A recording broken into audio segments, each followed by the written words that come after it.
Part 8, Emily. Ellie! Naya? Gulat na gulat si Emily na makita ko sinong tumawag sa kanya sa lobby ng hotel. Kahit hanggang sa makalapit to sa kanya, takang-taka siya. Ang init naman dito, sabi nito at napaangat ang kilay niya. Anong ginagawa mo dito? At paano hindi ka mainitan ay naka-leather outfit ka pa?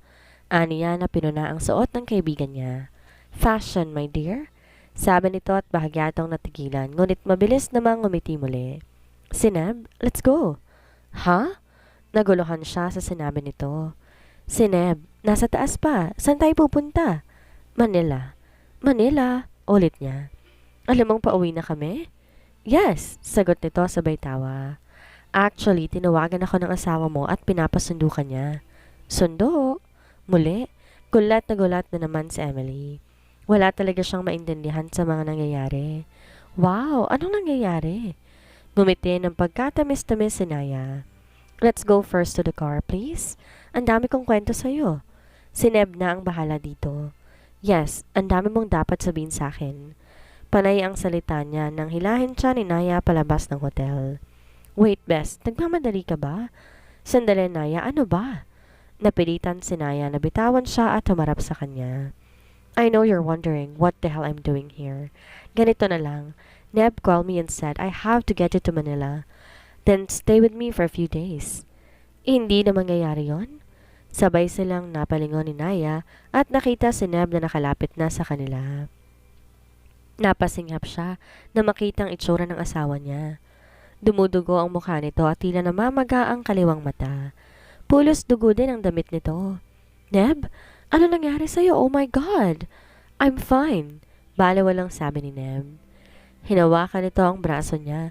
Hinila siya palabas ng hotel. Gulong-gulo siyang napahiga dito habang si Naya ay tahimik na nakasunod sa kanila. Nakita niyang palingon-lingon to sa paligid. Neb, Emily, stop. May galit na agap sa kanya ni Neb. Natigilan siya nang tawagin siya nito sa buo niyang pangalan. Get in the car. Nakita ko si Dax, papunta na siya sa suite. Biglang sabi ni Naya, dahilan upang mapalingon siya sa kaibigan. Who are you people? Seryoso at determinado na yung tanong sa dalawa. Pakiramdam ni Emery nung oras na yon, hindi niya kilala ang mga taong kaharap niya. Sino si Dax at anong kailangan niyo sa akin? Hindi kami ang may kailangan sa'yo, Ellie. We're just protecting you. Si Naya ang sumagot. Nilingon niya sa Neb, ngunit, yes, Nitos, we're moving. Pagkasabi noon, walang babalang hinila siya ni Neb papasok sa isang itim na Ranger. Pinaupo siya sa passenger seat. Si Neb patakbong pumunta sa driver seat samantalang si Naya ay sa likuran. Wear this, ani Naya sabay abot ng vest sa kanya. Kunot noon niya yung tiningnan, pagkatapos ay nilingon ang kaibigan. Bulletproof vest. Fashion, my dear. War fashion. Stop being sarcastic, Naya. Walang ngiti ang kanyang sagot na tila nagpatigil dito. Kung tutuusin, kayo ang dapat na maipaliwanag sa akin. Malalaman mo rin ang lahat. Lumipad ang tingin niya kay Neb nang magsalita ito. Kailangan lang muna nating makaalis dito? Well, you both can start right now. Nagulat silang taon nang biglang paulanan ng putok ang kanilang sasakyan. Napayoko si Emily. Gano'n na lamang ang takot niya na halos mabingi siya sa sunod-sunod na putok. Ellie, get down! Sigaw ni Neb at mabilis na pinatakbo ang Ranger. Napahawak siya sa kanyang seatbelt habang hamol ang hininga. Ibaba mong shield dito sa likod, Neb. Narinig niyang sabi ni Naya at nakita na may pinindot si Neb. Kasunod noon narinig na lang niyang nagpapaputok na rin si Naya at si Neb may hawak ng baril. Lalo siyang nanginig sa takot. Anong nangyayari? Tanong ng isipan ni Emily habang nakatakip ang mga kamay sa kanyang tenga. Napahiyaw siya sa sakit nang bigla siyang mapasadsad sa pinto na tila may bumangga sa kanila. Ellie! Sigaw ni Neb. You okay? Puno ng pag-aalala ang tinig ni Neb, ngunit aba na rin to sa pagmamaneho kasabay ng pagputok ng baril. Nitos, navigate us here. Damn it! Pagalit na sabi ni Neb habang kumambyo ng tila pakaliwa. Narinig niya ang pagngit-ngit ng sasakyan. Napasigaw siyang muli. Para siyang unti-unting hinuhugutan ng hininga sa nangyayari. Her breath started to rush. Marahil dala ng takot kaya nahirapan siyang huminga. Ellie! Tawag sa kanya ni Neb. Lumalakas na kasi ang paghinga niya. Naya, inhaler. Here. Ani Naya at iniabot ang isang inhaler sa kanya. Inabot niya yon kahit nanginginig ang katawan. Let me. Aniya kahit sa hirap na tinig at pilit na inayos ng upo. Ako magdadrive? Hindi. Mariin namang tanggi ni Neb. Just stay down. Takpan mo ang ulo mo. Muling iniumang ni Neb ang hawak na barel at pinaputok yon. Saka muling bumalik sa pagmamaneho. Kitang-kita niyang nahihirapan to. Nitos, we're heading to the barge. Maraming tao. We need to disengage to the public. Find me the nearest shortcut. Sabi muli ni Neb sa kausap, sabay paputok muli sa baril. Tinignan naman niya si Naya sa likod, na abalang-abala sa pamamaril. May hawak itong tila Uzi. Hindi siya sigurado kung tamang naisip niya. Wala naman siyang alam sa mga klase ng baril. Neb, let me drive? May pakiusap niyang sabi. Maayos na ang kanyang paghinga dahil sa inhaler niya. At kung naroon namang ito pang protektahan siya laban sa kung ano man at sino mang gustong pumaslang sa kanya, meron pala ay nais niyang makatulong. She cannot let these people risk their lives for her alone.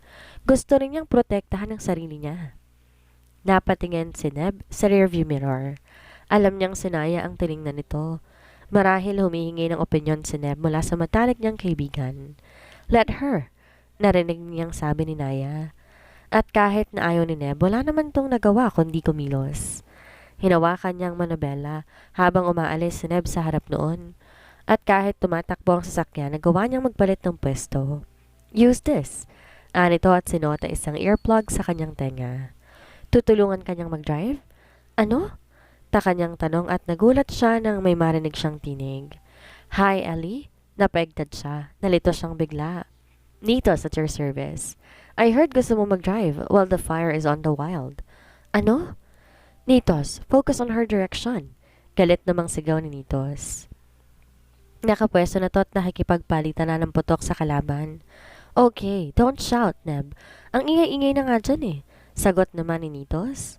Okay, my lady, eyes on the road. Okay? Kinakabahan niyang sagot habang nagmamaneho. Bilisan mo pa, sweetheart, please. Malumanay naman na utos ni Neb. Tumango siya at saka tinapakan ng accelerator. Alright, may isang passage 30 seconds away from you. Pwede kang kumanan doon, Ellie. It will lead you to Rizal Avenue. Your 30 seconds starts now. Got it? Pagbibigay instruction sa kanya ni Nitos. At kahit hindi niya to nakikita, ay tumango siya. Ellie, do you copy? Ulit ni Nitos. Muli siyang napasigaw nang may bumangga muli sa kanila. Oo, nakuha ko. Good. Neb, more trackers are coming in. Second strike team on the bridge, then less a kilometer away from you. Guys, pwede kong i-hack their signals para mapabagal sila. But the connection roads are open. I'm sure alam ni Dalton yon, so hurry up. Sabi pa ni Nitos na lalo nagpalito sa kanya. Drive faster! Narinig niyang sigaw ni Naya. Paubos ng bala ko? Nataranta si Emily kaya talong bilisan ang pagpapatakbo hanggang tila matanaw niya ang kalyang sinabi ni Nitos. Kanan, Ellie. Now! Sigaw ni Nitos at sa taranta napakabig siya pa kanan. Ngunit nagulat siya na isa palang hindi sementadong daan ang pinasukan nila. Masukal, makipot. Nasasagi nila ang mga nagtayong halaman at maliliit na puno. Oh my! Hindi to kali? Napasigaw siya sa sobrang taranta. Make sure wala akong mababangga. I have already calculated the space. Makakalusot ka. That's the only road you have? Sabi ni Nitos. Di na siya sumagot at sinunod na lang sa Nitos. Kailangan nilang makalayo? Muli naman nang naging abala ang dalawa sa pakikipagputukan. Mabilis ang takbo at may pagkakataong gumigewang sila. But she only do what she was told to do on her seat and drive. And pray that her violent nightmare will be over. Di nagawang tumugon ni Emily kay Rio nang tanungin siya nito kung kumusta ang pakiramdam niya. Walang pumapasok sa utak niya kundi tila mga ugong at ang nakikita niya mga hindi pamilyar na tao. Dinala siya ni Neb sa isang abandonadong gusali at sa kaloob-looban niya naroon ng isang high-tech na facility puno ng magagarang gadgets tulad ng monitors at computer. May ilang office tables at equipment. Hindi pa rin nawawala sa sistema niya ang nangyaring gulo. Parang kanina lamang ay nasa hotel siya at kausap si Neb. Pagkatapos naroon siya sa isang hindi pamilyar na lugar, kasama ng hindi kilalang tao. Tila may biglang sumabog na bomba sa harap niya, at bigla, iba na ang mundong ginagalawan niya. Ellie! Mula sa kung saan narinig niya isang pamilyar na tinig. Nilingon niya yon, si Neb. Maayos na ng kaunti ang mukha nito dahil nagamot na ang mga sugat nito. Hey, okay ka na? Tanong nito sabay abot ng isang mug sa kanya. Kinuha niya yon sa kaininom. Napangiwi siya. Ano to? Hindi niya gusto ang lasa ng nainom niya. That's a special kind of, tea. Ana isang lalaki na may nakataling buhok. Nakaasul na t-shirt to, loose na capri pants. Mas maliit ang frame ng katawan nito kaysa kina Rio at Neb at sa dalawang lalaking hindi niya kilala. Yan si Nitos. Ani Neb na makita ang pagtataka niya. Hi! Bati sa kanya habang nakangiti. That is Brian Oliveros, kasama rin namin. Napalingon siya sa isang lalaking nakasalampak. Ang upo sa couch at kumakain ng mansanas. Tumango na lamang ito nang tingnan siya. At si Dax Javier, turo naman ni Neb sa isa pang lalaki na abala naman sa paglilinis ng isang pistol. Hindi kumibo o lumingon man lamang sa kanya. And the rest is us. Sabi ni Neb, tukoy silang tatlo kasama si Rio at Naya na nakatayo may kalayuan sa kanya. I don't need your names. Kailangan kong malaman kung sino at ano kayo. Aniya at muli uminom ng tsaa. Tumibi si Neb sa kanya. Hinawakan nito ang kamay niya na may hawak na mug, ngunit umiwa siya.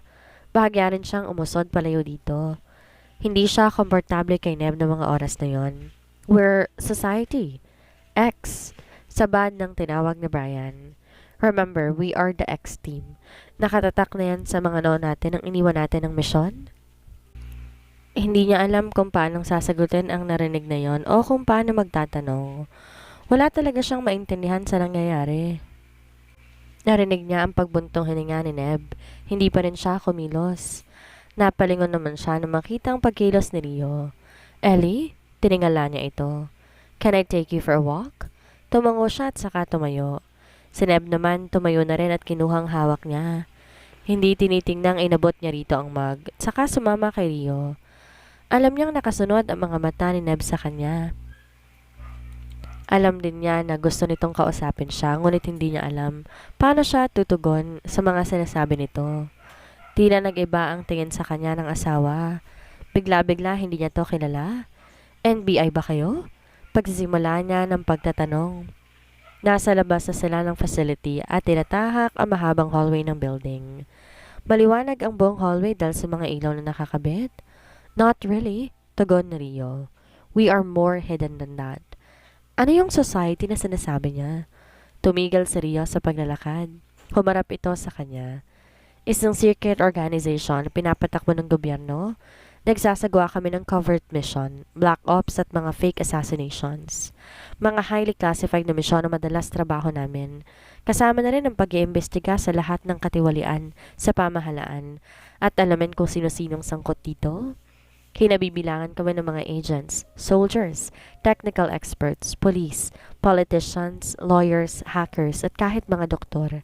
Lahat kami lehitimo at profesional, pero ang talagang trabaho namin, undercover kayo kung ganon. Agap niya. Spy, secret agents, tama? Parang ganon na nga. Anong kinalaman ko sa inyo? Ang sabi ni Naya, pinoprotektahan niyo daw ako? Tanong niya habang nakatitig dito. Maamong mukha ni Rio. Hindi kaya ikaila ang kagwapuhan nito at taglay nitong kabaitan. Kahit sa pananalita kakikitaan ng pagpapalaga at pag-iingat.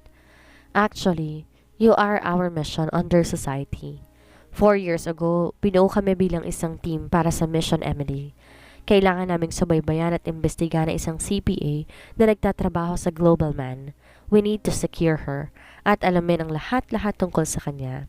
We will make a report, tsaka namin siya dadalhin sa society. Para saan? Bakit ako? Punong-puno ng pagtataka niyang tanong. Kahit anong gawin niyang isip, wala siyang mahagilap na sagot.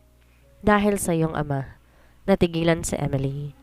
Hindi niya masagot kung sinong ama ang tinutukoy nito, kung si Uncle Raul ba na tumatayong ama niya o ang kanyang tunay na ama na matagal na nilang hindi nakakasama. Si Dr. Dante Salvador? Siya ang ama mo, hindi ba? Pakiramdam ni Emily ay naninikip ang kanyang dibdib. May bikig sa kanyang lalamunan at hindi niya magawang magsalita. Iba ang nararamdaman niya nang marinig ang pangalan ng kanyang ama. She never wanted to see her father at hindi niya ito tinuring na ama kahit kailan. Kaya gano'n na lang ang reaksyon niya. Nasasangkot siya sa gulo nang dahil sa kanyang walang silbing magulang. Anong alam niyo tungkol sa kanya? Muli niyang tanong. Marami. In fact, lahat. Kaya ka namin kinala? Napaismid si Emily. Tumalikod siya at tumarap sa malaking bintana sa hallway. Masama ba ang tatay ko? We don't know. Pero ang mga ginagawa niya, oo. Muli niya itong nilingon. Anong ibig mong sabihin? He is running an illegal organization in Mexico. Isang dangerous laboratory and brainchild. Konektado siya sa malalaking sindikato at terorista sa buong mundo. He uses his invention like drugs, technology, softwares to infiltrate in black market. At ang mga chemicals o lahat na naiimbento niya, iisang pinanggalingan, ang NERAID 21. Isang viral-based experiment na ginawa niya dito sa Pilipinas ilang taon nang nakalilipas. Hindi yun pinagbigyan ng management at pinagtrabahuhan niyang kumpanya dahil lubhang delikado. It could kill people. At hindi yun matanggap ng tatay mo. Kaya ninako niya ang buong program na experiment niya. He got caught pero nakatakas siya. We went hiding but still pursued his agenda. Tinago daw ni Salvador ang files ng original program ng NERAID. Narito daw sa Pilipinas ang susi para mahanap yon. At ikaw yon, Ellie. Nasa iyo ang NERAID. Pakiramdam ni Emily, nanlalamig siya. Parang biglang namanhid ang buo niyang katawan. Nakatingin siya kay Rio, ngunit tila walang pumapasok sa isip niya. Hindi niya magawang kumurap. Ellie, Ellie! Tawag sa kanya ni Rio. Inawakan pa nito ang balikat niya at bahagya siyang niyugyog. Noon siya napakislot. Anong problema? May nararamdaman ka ba? Hindi siya nakatugon. I'm sorry kung nagugulat ka sa mga nalalaman mo. I just think that it's time for you to know. Sa totoo lang, nahihirapan kaming isagawa ang misyon namin dahil hindi mo alam ang nangyari, lalo na si Neb. Muli siyang napatingin kay Rio nang marinig ang pangalan ng kanyang asawa. Kasunod ng hindi maintindiang pakiramdam. Nabuo ang mas maraming tanong sa kanya matapos isiwalat sa kanyang isang katotohanan. Tama palang paghihinala niya nung una pa lang. Natulad ni Inspector Galvez, hindi na rin siya pinatahimik ng pagbabalik ni Neb sa buhay niya. Kilala mo ba si Inspector Galvez? Bigla niyang naalala na dapat kakausapin yung pulis. Tumango si Rio. About him. Hindi siya totoo sa pagtulong sa'yo. He is a society agent on field. Hiningin siya ng tulong ni Arkin para sirain si Neb sa'yo. Yung video na pinakita niya, it was fake. Walang nangyaring gano'n nung araw na nawala si Neb. Sadyang iniwan ni Neb ang kotse nasa area na yon dahil may pakiramdam siyang sinusundan siya ng araw na yon. Sinong sumusunod sa kanya? Brainchild. Nakatakda siyang patahimikan ng araw na yon. 2 babaeng sleepers ang pinadala ng tatay mo para patayin si Neb dahil nalaman nilang society si Neb. Naka-base talaga dito sa Pilipinas ang sleepers. Nakatakda sila para bantayan ka. Kapag nalaman nilang may banta sa buhay mo, they will execute and kill their target. Kinidnap nila si Neb kaya't naturukan nila ng drug na imbento rin ng tatay mo. Isang brain sleeper. May kakayahan na guluhin ang function ng utak ng isang tao. Dahilan para magmukha silang may amnesia. Then it will lead to some sort of Alzheimer's. Then, brain dead. Napahugot ng hininga si Emily. Kasabay ng pagsabog ng katotohanan sa kanya na totoong hindi nga maalala ni Neb ang nangyari dito. Na totoong namiligro ang buhay nito at dahil yun sa kanya. How did he survive? Si Rio na ang nagtuloy ng tanong niya. Pinagsanay kami sa pinakamatinding pagsubok, kahit sa pinakamasamang sitwasyon at magaling talaga si Neb kaya siya nakaligtas, kaya siya nakauwi sa'yo. Okay lang ba siya? Tumango si Rio. We have medicine for that. Ginawa rin namin lahat ng scanning at test para masigurong walang epekto ng drug sa kanya. He passed all of it. At hindi rin siya papayag na hindi makabalik sa dati or else he would kill himself. Muling napaisip si Emily. Kaya pala ayaw niyang magpagamot. Pero totoo bang nag-away kayo? Bahagyang kumunot ang noon nito. Dad? No. Isang member ng brainchild ang sumalakay sa bahay ninyo. Napapikit si Emily, kasabay ng tila panghihina. Di niya maintindihan ang sarili kung maiiyak ba o sisigaw. Parang sasabog ang utak niya sa kanyang nalaman. Hindi niya maintindihan kung bakit kailangan mangyari lahat ng yon ang hindi niya alam at may kinalaman pa ang mga taong pinagkakatiwalaan niya. Ellie? Ni Rio at muli siyang hinawakan. Panay ang iling niya. Hindi ko alam kung anong sasabihin, Rio. Naguguluhan ako. Paano nangyari lahat? Marahas na naging buga ng hangin ni Emily. Alam niyang nagbabadya ang luha niyang pumatak anumang sandali, ngunit pinili niyang pigilan. Mukhang kailangan mo ng pahinga. Muli siyang umiling. Hindi, okay lang ako. Ano pang kailangan kong malaman? Anong balak niyo? Anong gagawin niyo sa akin? Ano ba to, Rio?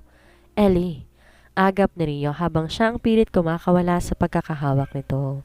Litong-lito na siya. Ellie, makinig ka. Kailangan ko bang mamatay? Natigilan si Rio sa kanyang tanong. Napatitig ito sa kanya. Sa tono ng pananalita mo, mukhang kailangan niyo akong patayin para makuha niyo ang kailangan ninyo, para magawa niyo ang misyon. That will never happen. Mariin namang sagot ni Rio. Ipinapangako ko yan sa'yo. Gagawin namin ang lahat para mailigtas ka at magawa namin ang misyon. We've gone too far. Too far actually. Tatapusin namin to. Hindi mo sinagot ang tanong. Nagbuntong hininga si Rio, sabay layo sa kanya. The answer is yes, if you want to know the truth. That is Mission Emily. Pero wala kami sa society. I can't tell you the whole story. Masyadong mahaba, magulo. Ito lang ang masasabi ko sa'yo. The mission is still on, but with some alteration, and that is to keep you alive. Paano niyo gagawin yun? Muli niyang tanong. Base sa nakikita kong dalawang grupo ang humahabol sa inyo. That we can handle. Hihilingin ko lang sa'yo na magtiwala ka sa amin and everything will be alright? Soon. Kailangan mo lang maniwala sa amin at makinig. This is for your own good. Everything will be alright? Nagbaba ng tingin si Emily. Tila napagod siya ng husto sa pakikipag-usap kay Rio. Nasa isip niya ang lahat ng sinasabi nito. Halika na. Mas okay kung magpapahinga ka na? Sabi ni Rio at nagpahila na lamang siya nang hawakan nito ang balikat niya at ramdam na ramdam ni Neb ang ginagawang pag-iwas ni Emily sa kanya. Mula nang dumating sila sa safe house hanggang sa bumalik ito kasama si Rio at nag-usap ang mga ito. Kagad na itong nagtungo sa improvised bedroom nila. Tinangka niyang puntahan ang kanyang asawa. Ngunit pinigilan siya ni Rio. Nais daw mapag-isa ni Emily, kaya kahit nalabag sa kanyang kalooban, ay niyaan na muna niya si Emily. Mukhang matigas si Galvez. Komento ni Brian, magkatabi sila habang pinapanood ang pag-i-interrogate sa Natural Police. Nasa basement ito kasama si Rio at si Naya, habang sila namang apat ni Dax, Nitos at Brian ay nakaharap sa monitor. I don't know this guy, ani Dax. Well, that is because he is a secret. Si Arkin, si Wesley lang ang nakakakilala sa kanya. He report directly to them. Hindi na rin siya pumupunta pa sa headquarters noon. Iba rin ang call of orders niya. Ang trabaho niyang imbestigahan lahat ng agent sa society. Kailangan lang niya ang pangalan na ibinigay ni Arkin. Bakit kilala mo siya? Tanong naman ni Brian. Umikot ang mga mata ni Nitos. Boy, I can hack any of the files. Ako na lang nakaka-access sa buong software system ng society. Ako rin ang gumagawa ng mga password and I can even access your own password kahit pa hindi ninyo sabihin. Wow, mapikon-pikon na sabi ni Dax sabay tawa. Kailangan natin malaman anong sunod na plano ni Arkin at sigurado ko alam yun ni Galvez. Seller ang misyon ni Arkin, yun ang sigurado tayo. Ani Brian nang tumingin sa kanya. Pero wala pa sa atin ng seller, ani Dax.